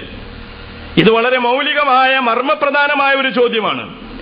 നമുക്കൊരിക്കലും മാറാൻ കഴിയുകയില്ല. ഈ ഖുർആനിൽ പറഞ്ഞ ആ ദിവസത്തെ പറ്റിയുള്ള ഓർമ്മ എപ്പോഴും നമ്മെ വേട്ടയാടുന്നില്ലെങ്കിൽ നമുക്കൊരിക്കലും മാറാൻ കഴിയുകയില്ല. അള്ളാഹു നമുക്ക് ഏറ്റവും പ്രിയപ്പെട്ടവനായിട്ടില്ലെങ്കിൽ, അള്ളാഹുവിന്റെ റസൂല് നമുക്ക് ഏറ്റവും പ്രിയപ്പെട്ടവനായിട്ടില്ലെങ്കിൽ, അള്ളാഹുവിന്റെ മാർഗത്തിലുള്ള ജിഹാദ് നമുക്ക് ഏറ്റവും പ്രിയപ്പെട്ടതായിട്ടില്ലെങ്കിൽ, ഏതുപോലെ നമ്മുടെ മാതാപിതാക്കളെക്കാളും, ഭാര്യയെക്കാളും, മക്കളെക്കാളും, കൃഷിയിടങ്ങളെക്കാളും, കച്ചവടങ്ങളെക്കാളും ദുന്യവിയായ ഭൗതികമായ സർവ്വകാര്യങ്ങളും ഒരു ഭാഗത്തുണ്ട്, അള്ളാഹുവും റസൂലും അള്ളാഹുവിന്റെ മാർഗത്തിലുള്ള അധ്വാനങ്ങളും മറുഭാഗത്തുണ്ട്. ഈ ദുന്യവിയായ മുഴുവൻ കാര്യങ്ങളെക്കാളും എനിക്ക് പ്രിയപ്പെട്ടത് ഇതാണ് എന്ന് പറയാൻ നിങ്ങൾക്ക് കഴിയുന്നില്ലെങ്കിൽ നിങ്ങൾ അള്ളാഹുവിന്റെ കൽപ്പന വരുന്നത് കാത്തിരുന്നു കൊള്ളുക എന്നാണ് അള്ളാഹു മുന്നറിയിപ്പ് നൽകിയിട്ടുള്ളത്. ഇത് വലുതായ ആളുകൾ അവർ ദുനിയാവിലും ആഖിറത്തിലും വിജയിച്ചു. അവർ ദുനിയാവിലും ആഖിറത്തിലും വിജയിച്ചു. ആഖിറത്തിൽ മാത്രമല്ല, ദുനിയാവിലും അവർ വിജയിച്ചു. അള്ളാഹുവിനെ പേടിക്കുന്ന ആളുകൾക്ക് അള്ളാഹു സുബ്ഹാനഹു വ തആല യജ്അൽ ലഹു മഖ്റജ, ഈ ലോകത്ത് അള്ളാഹു എല്ലാ വാതിലുകൾ അടഞ്ഞാലും അവന്റെ മുമ്പിൽ ചില വാതിലുകൾ തുറക്കും. അള്ളാഹുവിനെ പേടിക്കുന്ന ആളുകൾക്ക് അള്ളാഹു സുബ്ഹാനഹു വ തആല റിസ്ക് കൊടുക്കും, അന്നം കൊടുക്കും അവന് വിചാരിക്കാത്ത മാർഗത്തിൽ. അള്ളാഹുവിനെ പേടിക്കുന്ന ആളുകളുടെ കാര്യങ്ങൾ അള്ളാഹു സുബ്ഹാനഹു വ തആല എളുപ്പമാക്കി കൊടുക്കും. ഇതൊക്കെ വളരെ വ്യക്തമായി വമൻ യത്തഖില്ലാഹ യജ്അൽ ലഹു മഖ്റജ വയർസുഖുഹു മിൻ ഹൈസു ലാ യഹ്തസിബ്, അവന്റെ കാര്യങ്ങൾ എളുപ്പമാക്കും, അവൻ അന്നം കൊടുക്കും. എല്ലാ വാതിലുകളും അടയുമ്പോഴും അവന്റെ മുമ്പിൽ വാതിലുകൾ തുറക്കും.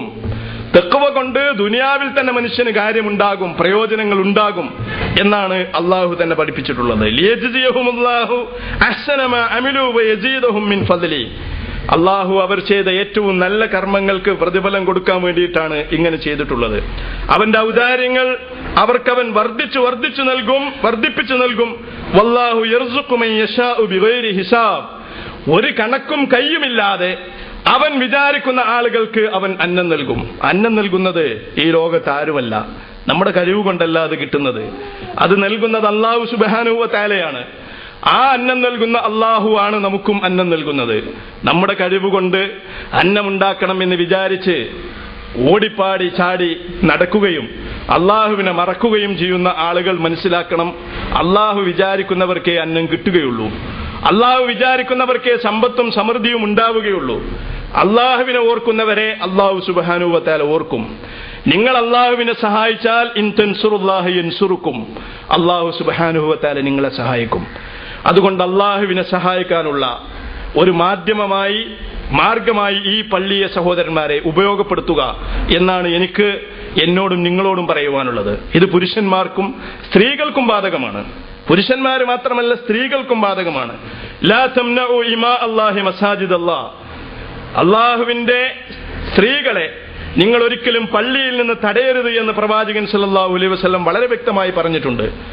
150-ൽ ചില്ലാനം സഹീഹായ ശരിയായ ഹദീസുകളിലൂടെ സ്ത്രീകൾ പള്ളിയിൽ വരേണ്ടതുണ്ട് എന്ന് ഇസ്ലാം പഠിപ്പിച്ചതായിട്ട് നമുക്ക് കാണാൻ കഴിയും. റസൂലിന്റെ പള്ളിയിൽ സഹാബി വനിതകൾ വരാറുണ്ടായിരുന്നു. അവർ പുരുഷന്മാരുടെ പിന്നിൽ നിന്ന് നമസ്കരിക്കാറുണ്ടായിരുന്നു. ആ കാലഘട്ടത്തിൽ ദരിദ്രരായിരുന്ന മുസ്ലിങ്ങൾ ഒരൊറ്റ തുണി എടുത്തുകൊണ്ടായിരുന്നു അവരിൽ പലരും നമസ്കരിച്ചിരുന്നത്. അത് അവരുടെ തുണിയും കുപ്പായവുമായിരുന്നു. ആ തുണി കഷ്ടിച്ച് മുട്ടിന് താഴെ മാത്രം നിൽക്കുന്ന തുണികളായിരുന്നു. അവർ സുജൂദിൽ നിന്ന് എഴുന്നേൽക്കുമ്പോൾ അവരുടെ ഔറത്ത്, കാലിന്റെ തൊട കാണും എന്നിടത്തോളം കഷ്ടപ്പാടിലായിരുന്നു. അത്രയും ചെറിയ വസ്ത്രങ്ങളായിരുന്നു അവർക്ക് ധരിക്കാനുണ്ടായിരുന്നത്. അതുകൊണ്ട് റസൂല് വനിതകൾക്ക്, പെണ്ണുങ്ങൾക്ക് നിർദ്ദേശം കൊടുത്തിരുന്നു, പുരുഷന്മാര് സുജൂദിൽ നിന്ന് എഴുന്നേറ്റിട്ടല്ലാതെ നിങ്ങൾ സ്ത്രീകൾ സുജൂദിൽ നിന്ന് തലപൊക്കരുത് എന്ന്. നിങ്ങൾ ആലോചിച്ച് നോക്കുക, എത്ര കഷ്ടപ്പാടാണ് അനുഭവിച്ചുകൊണ്ടാണ് അതൊക്കെ അന്ന് നമ്മുടെ സഹാബത്ത് ചെയ്തുകൊണ്ടിരുന്നത്. അങ്ങനെയൊക്കെ ആയിട്ടും സ്ത്രീകൾ പള്ളിയിൽ വരണ്ട എന്ന് റസൂൽ പറഞ്ഞില്ല. ഇവരുടെ ഔറത്ത് കാണാൻ അവർക്കിടയിൽ ഒരു മറ ഇല്ലായിരുന്നു. പുരുഷന്മാരുടെ പിന്നിൽ സ്ത്രീകൾ നിൽക്കുകയായിരുന്നു. അങ്ങനെ ആയിട്ടും സ്ത്രീകൾ പള്ളിയിൽ വന്നു. ആയിഷ റളിയല്ലാഹു അൻഹ പറഞ്ഞിട്ടുണ്ട്, രാത്രിയിൽ പുതപ്പ് മൂടിക്കൊണ്ട്, ഞങ്ങൾ ആകെ മൂടി പുതച്ചുകൊണ്ട് സുബൈ നമസ്കാരത്തിന് പള്ളിയിൽ പോകുമായിരുന്നു. ഞങ്ങളെ ആരും കാണുമായിരുന്നില്ല. ഇരുട്ടിലായിരുന്നു ഞങ്ങൾ സുബൈ നമസ്കാരത്തിന് പള്ളിയിൽ പോയിരുന്നത്. അപ്പൊ സ്ത്രീകളുടെ അത്രയധികം സജീവമായ സാന്നിധ്യം പള്ളിയിലുണ്ടായിരുന്നു. റസൂല് പ്രസംഗിക്കുകയും അന്ന് മൈക്കൊന്നുമില്ലല്ലോ. പ്രസംഗിച്ചിട്ട് പെണ്ണുങ്ങൾ കേട്ടിട്ടില്ല എന്ന് വിചാരിച്ച് പെണ്ണുങ്ങളുടെ അടുത്തേക്ക് പോയി പിന്നീട് അവരോട് പ്രത്യേകമായി കാര്യങ്ങൾ പറയുകയും ചെയ്യാറുണ്ടായിരുന്നു. പുരുഷന്മാരിൽ നിന്ന് സദക്ക വാങ്ങുന്ന റസൂൽ സ്ത്രീകളിൽ നിന്നും ബാക്കിൽ പിന്നിൽ പോയി സദക്ക വാങ്ങാറുണ്ടായിരുന്നു. പുരുഷന്മാരുടെ ക്ലാസ്സിൽ സ്ത്രീകളും പങ്കെടുക്കാറുണ്ടായിരുന്നു. പുരുഷന്മാരുടെ സാന്നിധ്യത്തിൽ ഭർത്താക്കന്മാരും മക്കളും ഇരിക്കുമ്പോൾ പല കാര്യങ്ങളും ചോദിച്ചറിയാൻ പ്രയാസമായതുകൊണ്ട് ഞങ്ങൾക്ക് മാത്രമായി ക്ലാസ് തരണം, പുരുഷന്മാരില്ലാതെ സ്ത്രീകൾക്ക് മാത്രം റസൂലിന്റെ ക്ലാസ് വേണമെന്ന് അവർ ആവശ്യപ്പെടുകയും അങ്ങനെ അവർക്ക് മാത്രമായി നബി സല്ലല്ലാഹു അലൈഹി വസല്ലം ക്ലാസ് നടത്തി കൊടുക്കുകയും ചെയ്യാറുണ്ടായിരുന്നു എന്ന് നമുക്ക് ഹദീസിൽ കാണാൻ പറ്റും. റസൂലിന്റെ പള്ളിയിൽ ബാബുൻ നിസാ, സ്ത്രീകൾക്കുള്ള വാതിൽ എന്ന പേരിൽ ഒരു ബാബുൻ നിസാ ഉണ്ടായിരുന്നു. അപ്പൊ സ്ത്രീകൾ പുരുഷന്മാരോടൊപ്പം തന്നെ ആരാധനകളിലും അതുപോലെ തന്നെ സാമൂഹ്യ പ്രവർത്തനങ്ങളിലും നിന്നുകൊണ്ട് മൊത്തം ഒരു വലിയ മാറ്റം ഇസ്ലാമിക സമൂഹത്തിൽ ഉണ്ടാക്കാൻ വേണ്ടി പണിയെടുത്തിരുന്നു നബി സല്ലല്ലാഹു അലൈഹി വസല്ലമയുടെ കാലത്ത് എന്ന് നമുക്ക് കാണാൻ പറ്റും. അതുകൊണ്ടാണ് ഇസ്ലാമിക സമൂഹം വിജയിച്ചത്. കാരണം സമൂഹത്തിന്റെ പകുതി സ്ത്രീകളാണല്ലോ. സ്ത്രീ മാറാതെ എങ്ങനെയാണ് സമൂഹം മാറുക? ബാക്കിയുള്ള പകുതി വളരുന്നത് സ്ത്രീയുടെ മടിത്തട്ടിലാണ്. നമ്മൾ ആണുങ്ങളാണ് എന്നത് ശരിയാണ്. പക്ഷേ നമ്മൾ ആണുങ്ങളാണ് എങ്കിലും നമ്മൾ സ്ത്രീ എന്ന് പറയുന്ന ഉമ്മയുടെ മക്കളാണ്. നമ്മളൊക്കെ ഉണ്ടായിട്ടുള്ളത് അല്ലെങ്കിൽ വളർന്നിട്ടുള്ളത് ഒരു സ്ത്രീയുടെ മടിത്തട്ടിലാണ്. എന്ന് പറഞ്ഞാൽ സ്ത്രീയാണ് സമൂഹത്തിന്റെ പകുതി എണ്ണം കൊണ്ട് എന്ന് മാത്രമല്ല, പുരുഷന്മാരെന്ന് പറയുന്ന ബാക്കി പകുതിയെയും വളർത്തി കൊണ്ടുവരുന്നതും ഈ സ്ത്രീയാണ്. അപ്പൊ ഈ സ്ത്രീകളിൽ മാറ്റം ഉണ്ടാവാതെ, സ്ത്രീ നന്നാവാതെ ഒരിക്കലും പുരുഷൻ നന്നാവുകയില്ല. സ്ത്രീ ഏതൊരു സമൂഹത്തിൽ സ്ത്രീ നന്നായോ ആ സമൂഹത്തിൽ പുരുഷനും നന്നായി. അപ്പോ സ്ത്രീ ഉമ്മയാണ്, ഭാര്യയാണ്, മകളാണ് എന്നതുകൊണ്ട് സ്ത്രീ നന്നായാൽ ബാക്കിയുള്ളവർ നന്നാകും എന്നതുകൊണ്ട് സ്ത്രീകൾ ഇതുപോലുള്ള കാര്യങ്ങൾ മനസ്സിലാക്കുക, ഇതിലൊക്കെ പങ്കെടുക്കുക എന്ന് പറയുന്നത് വളരെ പ്രധാനപ്പെട്ട കാര്യമാണ്. നബി സല്ലല്ലാഹു അലൈഹി വസല്ലം വിജയിച്ചത് അവിടെയായിരുന്നു. സ്ത്രീകൾക്ക് ഈ വിധത്തിലുള്ള തെർബിയത്ത് കൊടുക്കാൻ റസൂലിന് അവസരം കിട്ടി. അവർ പള്ളിയിൽ വന്നു. അതുകൊണ്ട് അവർ അവരുടെ മക്കളെ ആ വിധത്തിൽ അവർക്ക് വളർത്തിയെടുക്കാൻ പറ്റി. പുരുഷന്മാരുടെ പങ്ക്, പിതാക്കളുടെ പങ്ക് വളരെ ചെറുതാണ് മക്കളെ വളർത്തുന്നതിൽ. ഉമ്മമാരാണ് അത് ചെയ്യുന്നത്. സഹാബിമാരുടെ ഭാര്യമാർ ആ വിധത്തിൽ അവരുടെ മക്കളെ വളർത്തി. അങ്ങനെ ഒരു പുതിയ തലമുറയുണ്ടായി. അവർ ഇസ്ലാമിന് വേണ്ടി ജീവിക്കുന്ന, നാടിന് വേണ്ടിയിട്ട് ജീവിക്കുന്ന ആളുകളായിരുന്നു. സ്വന്തം മക്കൾക്ക്, കുട്ടികൾക്ക് പാലൂട്ടുമ്പോ ഒളുവെടുത്തിരുന്ന ഉമ്മമാരായിരുന്നു നമ്മുടെ പൂർവികരായ ഉമ്മമാർ. മുല കൊടുക്കുക എന്ന് പറയുന്നത് ഒരു വിശുദ്ധമായ കർമ്മമാണ്. അത് ഞാൻ ഏറ്റവും ശുദ്ധമായ ഒരവസ്ഥയിലായിരിക്കണം എന്ന് വിചാരിച്ച് അമ്മിഞ്ഞപ്പാല് കൊടുക്കുമ്പോൾ ഒളുവെടുത്തുകൊണ്ട് കുഞ്ഞിന് മുലയൂട്ടിയിരുന്ന ഉമ്മമാർ, അവരുടെ ഈമാനും തെക്കുവയുമാണ് അത്. സഹാബിമാര് വീട്ടിലേക്ക് വരുമ്പോ, ഭർത്താക്കന്മാര് കയറി വരുമ്പോ ഇന്ന് റസൂലിന് പുതിയതായി വല്ല വഹയും ഇറങ്ങിയിട്ടുണ്ടോ എന്ന് ചോദിച്ചിരുന്ന ഭാര്യമാരും ഉമ്മമാരുമായിരുന്നു ആ കാലഘട്ടത്തിൽ ഉണ്ടായിരുന്നത്. അത് നമ്മുടെ കാലഘട്ടത്തിലെ പോലെ അടുക്കളയുടെ അപ്പുറം അറിയാത്ത പെണ്ണുങ്ങളായിരുന്നില്ല. അവർ ലോകം മുഴുവനും ഇറങ്ങി നടക്കുന്നുണ്ട്. മാന്യമായ വസ്ത്രധാരണ രീതി സ്വീകരിക്കുവാൻ അവർക്ക് സന്മനസ്സില്ല. എല്ലായിടത്തും അവർക്ക് പോകാൻ പറ്റുമെങ്കിലും അള്ളാഹുവിന്റെ പള്ളിയിലേക്ക് മാത്രം അവർ വരികയില്ല. ലോകത്ത് എവിടെയും അവർ സഞ്ചരിക്കുമെങ്കിലും അള്ളാഹുവിന്റെ ദീനിനെ പറ്റി പറയുന്ന ഒരു ക്ലാസ് കേൾക്കാൻ മാത്രം അവർക്ക് വരാൻ പാടില്ല. ഇങ്ങനെ കുറെ കാലമായി നമ്മുടെ സമുദായത്തിലെ നല്ല കാര്യങ്ങളിൽ നിന്നൊക്കെ സ്ത്രീകളെ മാറ്റി നിർത്തിയതിന്റെ അനന്തരഫലമാണ് ഇന്ന് നമ്മുടെ സമുദായം അനുഭവിച്ചുകൊണ്ടിരിക്കുന്ന ധർമ്മച്യുതിയും അതുപോലെ തന്നെ അധപ്പതനവും എന്ന് നമ്മൾ മനസ്സിലാക്കേണ്ടതുണ്ട്. അതുകൊണ്ടാണ് സ്ത്രീകളുടെ പരിഷ്കരണത്തിൽ, സ്ത്രീകളുടെ സംസ്കരണത്തിൽ, സ്ത്രീകളുടെ തർബിയത്തിൽ ശ്രദ്ധയൂന്നണമെന്ന് നമ്മൾ ആഗ്രഹിക്കുകയും അത് പ്രത്യേകമായി പറയുകയും ചെയ്യുന്നത്. സ്ത്രീകൾ മാറിയാൽ ഈ സമൂഹം മാറി എന്നതുകൊണ്ട് തന്നെയാണ്. ചുരുക്കത്തിൽ നമുക്ക് സഹോദരന്മാരെ, ഈ പള്ളി ഒരു നന്മയുടെ പള്ളിയായിരിക്കണം. ഈ പള്ളി ഇവിടെ വന്നതുകൊണ്ട് നമുക്ക് സ്വർഗത്തിൽ പോകാൻ ഒരു മാർഗമായി എന്ന് സമാധാനിക്കാൻ നമുക്ക് എല്ലാവർക്കും കഴിയണം. ഈ പള്ളി ഇവിടെ വന്നത് എന്റെ സ്വർഗത്തിലേക്കുള്ള വഴി എളുപ്പമാക്കും, അള്ളാഹുവിലേക്കുള്ള എന്റെ കൂടുതൽ അടുപ്പമുണ്ടാക്കും, പിശാചിൽ നിന്നുള്ള എന്റെ ദൂരം വർദ്ധിപ്പിക്കും. അങ്ങനെ ഈ പള്ളിയെ ഉപയോഗപ്പെടുത്തുവാൻ വ്യക്തിപരമായിട്ട് നമുക്ക് എല്ലാവർക്കും കഴിയേണ്ടതുണ്ട്. ഈ പള്ളി വന്നത് എനിക്കൊരു അനുഗ്രഹമായി എന്ന് നമുക്ക് പറയാൻ കഴിയണം. ഇത് വ്യക്തിതലത്തിൽ, സമൂഹതലത്തിൽ ഈ നാട്ടിൽ ഈ പള്ളി ഒരു മാറ്റമുണ്ടാക്കണം. പള്ളി ഉണ്ടായതുകൊണ്ട് യാതൊരുവിധ കാര്യവുമില്ല. ലോകത്തിന്റെ അവസാനത്തിന്റെ തെളിവായിട്ടാണ് ലോകത്ത് പള്ളികൾ വർദ്ധിക്കുന്നതിനെ നബി സല്ലല്ലാഹു അലൈഹി വസല്ലം പറഞ്ഞിട്ടുള്ളത്. പള്ളികളെ മോടികൂട്ടുന്നതിനെ ലോകാവസാനത്തിന്റെ തെളിവായിട്ടാണ് പ്രവാചകൻ സല്ലല്ലാഹു അലൈഹി വസല്ലം വിശേഷിപ്പിച്ചിട്ടുള്ളത്. അങ്ങനെയുള്ള ഒരു പള്ളിയല്ല ഇത് എന്ന് നമുക്ക് ഉറപ്പുവരുത്താൻ കഴിയേണ്ടതുണ്ട്. പള്ളിയുടെ എണ്ണം വർദ്ധിച്ചതുകൊണ്ട് കാര്യമില്ല. ഈ നാട്ടിൽ ഈ പള്ളിക്ക് സ്വർഗത്തിലേക്ക് ആളുകളെ കൊണ്ടുപോകാൻ കഴിയും എന്ന് നമുക്ക് ഉറപ്പുവരുത്താൻ കഴിയണം. ഈ നാട്ടിലെ ജനങ്ങളെ മാറ്റിയെടുക്കുവാൻ ഈ പള്ളിക്ക് സാധിക്കും എന്ന് നമുക്ക് ഉറപ്പുവരുത്താൻ കഴിയണം. ഈ നാട്ടിൽ പ്രയാസങ്ങൾ അനുഭവിക്കുന്ന ആളുകളുടെ പ്രയാസങ്ങൾ ദൂരീകരിക്കാൻ ഈ പള്ളിക്ക് കഴിയും എന്ന് നമുക്ക് ഉറപ്പുവരുത്താൻ കഴിയണം. അങ്ങനെ റസൂലിന്റെ പള്ളി, നമ്മൾ നേരത്തെ പറഞ്ഞ ഉസ്സിസാല തെക്കുവയിൽ കെട്ടിപ്പടുക്കപ്പെട്ട പള്ളി ഇസ്ലാമിക ചരിത്രത്തിൽ എന്തൊരു ദൗത്യമാണോ നിർവഹിച്ചത്.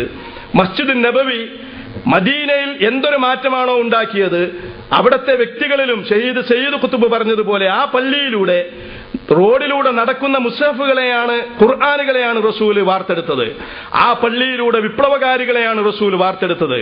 ആ പള്ളിയിലൂടെയാണ് ഒരു ഇസ്ലാമിക രാഷ്ട്രത്തെ റസൂൽ സല്ലല്ലാഹു അലൈഹി വസല്ലം ഉണ്ടാക്കിയെടുത്തത്. ആ പള്ളികളിലൂടെയാണ് ആടുമേക്കാരന്മാരായിരുന്ന സാധാരണ സമൂഹത്തിന്റെ താഴെ തട്ടിലുള്ള ജനങ്ങളെ ഏറ്റവും പ്രഗത്ഭരും രാഷ്ട്രതന്ത്രജ്ഞന്മാരും നായകന്മാരും നേതാക്കളുമാക്കി റസൂൽ വളർത്തിയെടുത്തത്. ആ പള്ളിയിലൂടെയായിരുന്നു എട്ടും പൊട്ടും തിരിയാതെ അടിമകളായി കഴിഞ്ഞിരുന്ന പെണ്ണുങ്ങളെ റസൂൽ സല്ലല്ലാഹു അലൈഹി വസല്ലം പോരാളികളും ഈമാനിന്റെയും തഖ്വയുടെയും പ്രതീകങ്ങളുമായ പെണ്ണുങ്ങളാക്കി മാറ്റിയെടുത്തത്. അങ്ങനെയുള്ള ഒരു ദൗത്യം നിർവഹിക്കുവാൻ നമ്മുടെ പള്ളിക്ക് സാധിക്കട്ടെ. അല്ലാഹു സുബ്ഹാനഹു വ തആല അതിന് നമുക്കെല്ലാവർക്കും തൗഫീഖ് നൽകി അനുഗ്രഹിക്കുമാറാവട്ടെ. അൽഹംദുലില്ലാഹ് വസ്സലാത്തു വസ്സലാമു അലാ റസൂലില്ലാഹ്. ഇത്തഖുല്ലാഹ ഇബാദല്ലാഹ്. ഇൻ ഉരീദു ഇല്ലൽ ഇസ്ലാഹ മസ്തതഅതു വമാ തൗഫീഖി ഇല്ലാ ബില്ലാഹ് അലൈഹി തവക്കൽതു വഇലൈഹി ഉനീബ്. അല്ലാഹുവിനെ സൂക്ഷിച്ചുകൊണ്ട് ജീവിക്കുവാൻ എന്നെയും നിങ്ങളെയും ഒരിക്കൽ കൂടി ഞാൻ ഉണർത്തുകയാണ്. അല്ലാഹു സുബ്ഹാനഹു വ തആല നമ്മുടെ ഈ മഹത്തായ സംരംഭത്തിൽ പങ്കുവഹിച്ച എല്ലാ ആളുകൾക്കും മഹത്തായ പ്രതിഫലം നൽകി അനുഗ്രഹിക്കുമാറാവട്ടെ. ഈ പള്ളിയുടെ നിർമ്മാതാവ്, ഈ പള്ളിയുടെ നിർമ്മാണത്തിന് വേണ്ടി പണം ചെലവഴിച്ച ആളുകൾ, ഈ പള്ളിയുടെ ഭൂമി വഖഫ് ചെയ്ത ആളുകൾ, അങ്ങനെ ഈ പള്ളിയുടെ നിർമ്മാണത്തിന് വേണ്ടി ശാരീരികമായി മാനസികമായി അധ്വാനിച്ച ആളുകൾ, ഇതുമായി സഹകരിച്ച പലവിധേനയും സഹകരിച്ച ആളുകൾ, എല്ലാവർക്കും അല്ലാഹു അവരുടെ അധ്വാനത്തിന് അർഹമായ പ്രതിഫലം നൽകി അവരെയും നമ്മെയും അനുഗ്രഹിക്കുമാറാവട്ടെ. നമ്മുടെ എല്ലാ തെറ്റുകളും കുറ്റങ്ങളും പടച്ച തമ്പുരാൻ പുറത്തു തരുമാറാവട്ടെ. നമ്മുടെ കൂട്ടത്തിൽ പ്രയാസങ്ങൾ അനുഭവിക്കുന്ന കുറേ ആളുകളുണ്ട്. രോഗങ്ങൾ, മാറാരോഗങ്ങൾ, കടം, ശാരീരികമായ ബുദ്ധിമുട്ടുകൾ, മാനസികമായ ബുദ്ധിമുട്ടുകൾ, എല്ലാവരുടെയും എല്ലാ തരത്തിലുമുള്ള ബുദ്ധിമുട്ടുകൾ കാരുണ്യവാനായ കരുണാനിധിയായ പടച്ച റബ്ബ് ദൂരീകരിച്ചു കൊടുക്കുമാറാവട്ടെ.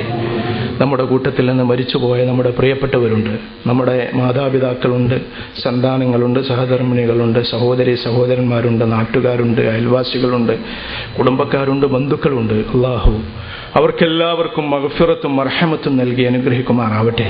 അവരെയും നമ്മെയും എല്ലാവിധ ശിക്ഷകളിൽ നിന്നും, ഖബർ ശിക്ഷ, നരകശിക്ഷ തുടങ്ങിയ എല്ലാ ശിക്ഷകളിൽ നിന്നും രക്ഷപ്പെടുത്തി അവൻ്റെ സ്വർഗത്തിൽ ഒരുമിച്ച് കൂട്ടുമാറാവട്ടെ. നമ്മുടെ സൽക്കർമ്മങ്ങളൊക്കെ അല്ലാഹു സുബ്ഹാനഹു വ തആല സ്വീകരിക്കുമാറാവട്ടെ. اللهم اغفر للمؤمنين والمؤمنات والمسلمين والمسلمات الأحياء منهم والأموات. اللهم أجرنا من النار، اللهم أجرنا من النار، اللهم أجرنا من النار. اللهم أعز الإسلام والمسلمين وأذل الشرك والمشركين.